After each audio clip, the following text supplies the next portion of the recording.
Hello, રૂપાસ કિચનમાં તમારું સ્વાગત છે. પહેલાં તો આપ સૌને ગણેશ ચતુર્થીની ખૂબ બધી શુભકામનાઓ.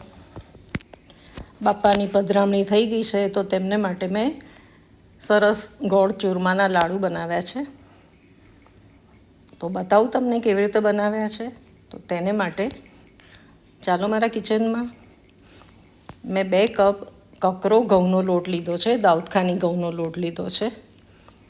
અડધું કપ આપણો રોટલીનો લોટ હોય ઝીણો તે લીધો છે, અને 1/3 કપ બેસન લીધું છે. આ બધાને મિક્સ કરી અને અડધું કપ તેમાં દેશી ઘીનું મોણ નાખ્યું છે, ઉમેર્યું છે. તમે ઈચ્છો તો તેલનું મોણ પણ ઉમેરી શકો, પણ બાપાના ભોગ માટે તો ઘીનું મોણ જ સરસ લાગશે. અને લાડુ હંમેશા ઘી વાપરો ને તો જ સરસ થતા હોય છે. હવે મેં હુંફાળું દૂધ કરી લીધું છે, તેમાં થોડુંક જ પાણી ઉમેરી લીધું છે. તો દૂધ પાણીથી આપણે આ લોટના મૂઠિયા વાળી લઈશું.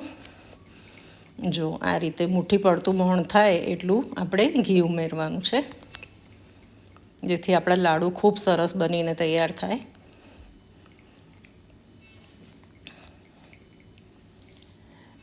મારા ઘરમાં ઘણા જનરેશનથી ગોળના લાડુ જ બને છે ગણેશ ચતુર્થીના દિવસે, અને અમારા ફેમિલીના સૌથી પ્રિય લાડુ છે. આ સૌને બહુ ભાવે છે,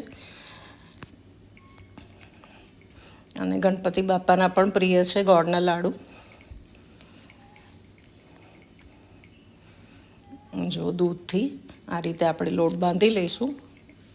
ઢીલો નહીં અને કઠણ નહીં એવો લોટ બાંધી લઈશું.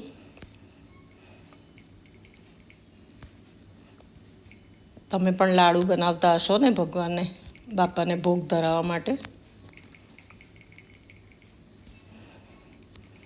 તો મને કમેન્ટમાં તમારી રેસિપી લખીને મોકલજો, હું પણ તે ટ્રાય કરીશ. જો આપણો લોટ સરસ બંધાઈને તૈયાર થઈ ગયો છે, તો તેમાંથી આ રીતે આપણે મૂઠિયા વાળી લઈશું. જો મૂઠિયા આ રીતે વાળવાના, આ રીતે હથેળીમાં દબાવી અને આંગળાને સરખા પ્રેસ કરી અને આ રીતના વિડીયોમાં બતાવ્યા છે એ પ્રમાણે મૂઠિયા બનાવશો ને તો મૂઠિયા તળતી વખતે બિલકુલ કાચા નહીં રહે અને અંદર સુધી સરસ તળાઈ જશે. ફરી એક વાળીને બતાવી જોઉં તમને. ઘણા ભાખરી શેકીને બી બનાવે છે, પણ હું વર્ષોથી આ રીતે મૂઠિયા વાળીને જ લાડવા બનાવું છું. મારા ઘરમાં મારા મમ્મી, દાદી, મારા ઘરના જે વડીલ બધા હતા એ આ રીતે જ બનાવતા હતા, તો હું એમની રેસિપી જ ફોલો કરું છું. અને લાડુ ખૂબ સરસ બનીને તૈયાર થાય છે. જો આપણા મૂઠિયા બધા જ વળીને તૈયાર થઈ ગયા છે. મેં ગેસ પર એક પેણીમાં પૂરતું ઘી ઉમેરી દીધું છે. બાપાના ભોગ માટે બનાવવાના છે તો ઘીમાં જ તળીશું, અને મારા ઘરે લાડુ ઘીમાં જ બને છે, તેલનો ઉપયોગ જરાય થતો નથી. પણ તમે ઈચ્છો તો તેલમાં પણ તળી શકો છો, કાં તો અડધું તેલ ને ઘી એ રીતે પણ લઈ શકો છો. હવે આપણી મૂઠિયા લોથી મીડિયમ ફ્લેમ પર જ તળીશું, જેથી તે સરસ અંદર સુધી તળાઈ જાય, કાચા ન રહે જરી પણ. જો મૂઠિયા કાચા રહેશે તો તમારો લાડવો ફરસો નહીં થાય, ચીકણો થશે. જો આપણા મૂઠિયા સરસ ગોલ્ડન બ્રાઉન સોનેરી રંગના તળાઈ રહ્યા છે. જો સરસ અંદર સુધી તળાઈને તૈયાર થઈ ગયા છે આપણા મૂઠિયા. તો આપણે મૂઠિયાને પ્લેટમાં કાઢી લઈશું. મૂઠિયાનો કલર એકદમ સરસ. જો ફાસ્ટ આપણે તળશો તો મૂઠિયા એકદમ બ્રાઉન થઈ જશે અને લાડવાનો બી કલર એ ડાર્ક થઈ જશે. બાકીના મૂઠિયા પણ આપણે આ જ રીતે તળી લઈશું બધા. તમે મારી વિડીયોઝ જોવાનું પસંદ કરતા હોય તો લાઈક જરૂરથી કરી દેજો, અને મારી ચેનલ પર નવા હો તો સબસ્ક્રાઈબ કરી દેજો, અને શેર જરૂરથી કરજો તમારા ફ્રેન્ડ સર્કલમાં. જો આ રીતે બધા જ મૂઠિયા આપણે તળી લઈશું.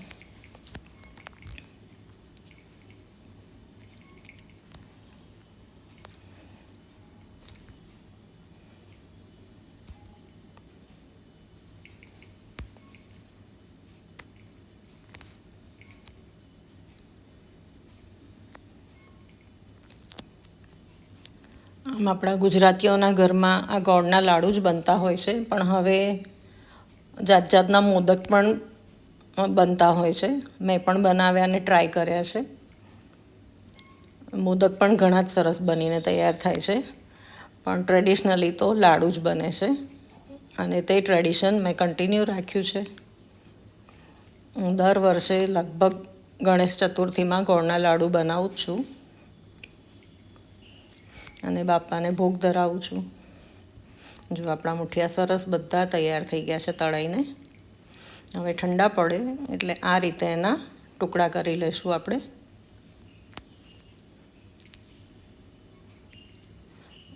જો મુઠિયા તોડીએ ત્યારે જ ખબર પડે છે કે બહુ સરસ અંદરથી ક્રિસ્પી તૈયાર થયા છે તળાઈને. સહેજ પણ કાચા નથી રહ્યા અને પરફેક્ટ તળાઈને તૈયાર થયા છે. હવે આ બધા ટુકડાને આપણે મિક્સી ગ્રાઇન્ડરમાં ટ્રાન્સફર કરી અને તેને વાટી લઈશું.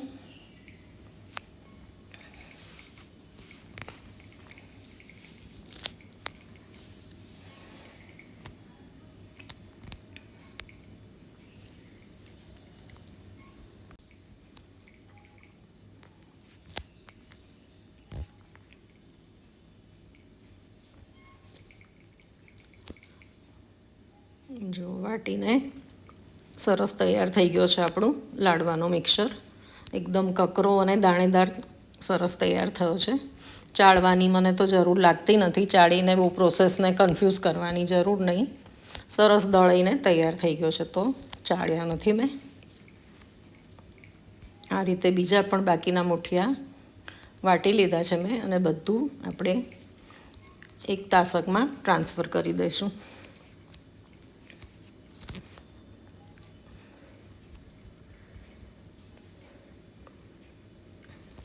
જો હાથ ફેરવું છું તો મિક્સર બહુ જ સરસ પરફેક્ટ તૈયાર થયું છે, અને કલર પણ એનો ખૂબ સરસ આવ્યો છે. હવે ગેસ ઓન કરી અને એક પેણીમાં 1 ચમચો ઘી, જે મેં મુઠિયા તળ્યા હતા એ જ આપણે ઘી મેં કાઢી લીધું છે, જેમાં આપણે મુઠિયા તળ્યા હતા એ. હવે એ ઘી 1 ચમચો લઈને તેમાં મેં નારિયેળની વાટી હતી તેનું છીણ કરી લીધું છે. તે લઈશું અડધું કપ સફેદ તલ લઈશું, અને આ બંનેને આપણે સરસ ફરસું થાય ત્યાં સુધી સાંતળી લઈશું. તલ ફૂટીને ફૂલે નહીં ત્યાં સુધી સાંતળી લઈશું. આ કોપરું ને તલ તમે સાંતળીને ઉમેરો ને લાડવાના મિક્સરમાં, તો લાડવો જ્યારે ખાઓ ને ત્યારે એનો ક્રંચ બહુ સરસ આવતો હોય છે, અને સ્વાદ બી બમણો થઈ જાય છે. તો જો આપણું કોપરું અને તલ સંતળાઈ ગયા છે, તો આપણે લાડવાના મિક્સરમાં આપણે તેને ઉમેરી દઈશું.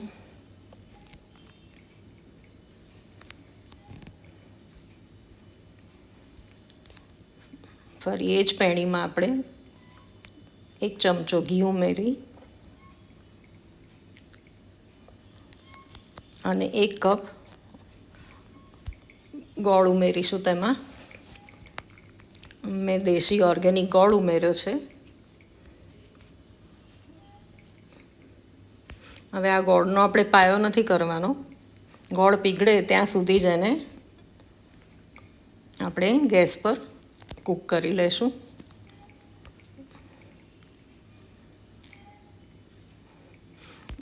ગોળને સરસ, આ ગોળ ઓર્ગેનિક ગોળ એકદમ ઢીલો હોય છે, તો તરત જ તે પ્રોસેસ થઈ જાય છે. બાકી જો તમે પેલો કોલ્હાપુરી ગોળ લો તો તેને ઝીણો સમારીને લેજો,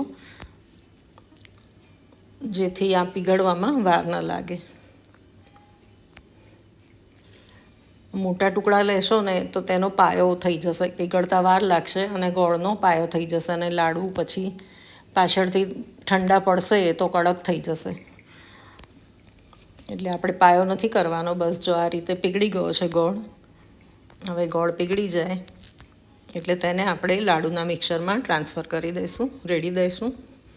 જો સરસ પીગળીને તૈયાર થઈ ગયો છે.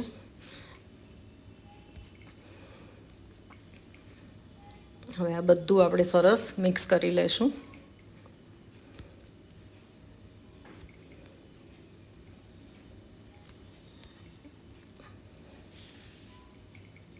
હવે આ સ્ટેજે મેં 2 મોટા ચમચા ઘી ઉમેર્યું છે. જે આપણે તળેલા મુઠિયામાંથી વધ્યું છે તે જ ઘી ઉમેર્યું છે. લાડુ તો ઘીમાં લસલસતો હોય તો જ સરસ લાગે, કારણ કે ઠંડો પડે ને તો એ પછી ભૂક્કો થઈ જાય. એટલે થોડું ઘી પ્રમાણસર વધારે હોય તો જ લાડુ સરસ બને છે. જો આ રીતે મિક્સ કરતા જવાનું, અને તમને લાગે કે મિક્સર કોરું છે તો થોડું ઘી ઉમેરી દઈશું આપણે.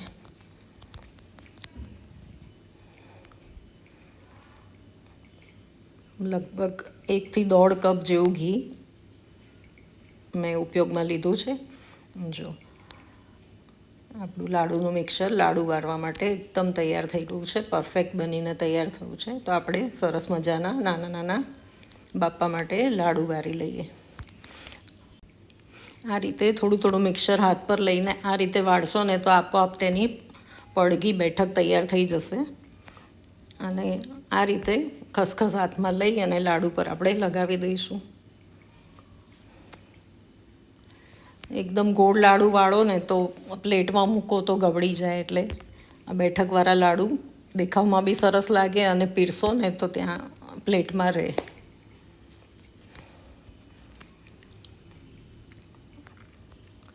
જો આપણા લાડુ સરસ બનીને તૈયાર થયા છે, દેખાવમાં બી સરસ લાગી રહ્યા છે અને ખૂબ જ સરસ સુગંધ આવી રહી છે. બાપા ખુશ થઈ જાય એવા સરસ લાડુ બનીને તૈયાર થઈ ગયા છે. તો આ રીતે બધા લાડુ મેં વાળી લીધા છે. ડિસ્ક્રિપ્શન બોક્સમાં હું બધું તેનું પરફેક્ટ માપ લખી દઈશ, જેથી તમને ઉપયોગમાં આવે. જો આપણા લાડુ સરસ તૈયાર થયા છે, હવે તેને પિસ્તાથી આપણે ગાર્નિશ કરી દઈશું અને બાપાને ભોગ ધરાવીશું.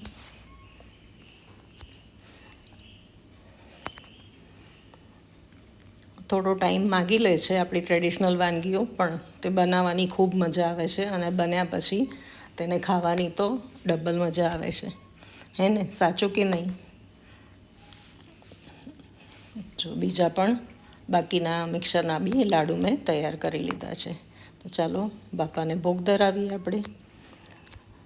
તો ફરી મળીશું આવી જ ટ્રેડિશનલ અને અવનવી રેસિપીસ સાથે. ત્યાં સુધી સૌને ગણેશ ચતુર્થીની ખૂબ ખૂબ શુભકામનાઓ. બાપા સૌનું કલ્યાણ કરે અને સૌની મનોકામના પૂરી કરે અને વિઘ્નો દૂર કરે. આવજો, ધ્યાન રાખજો તમારું. Thanks for watching.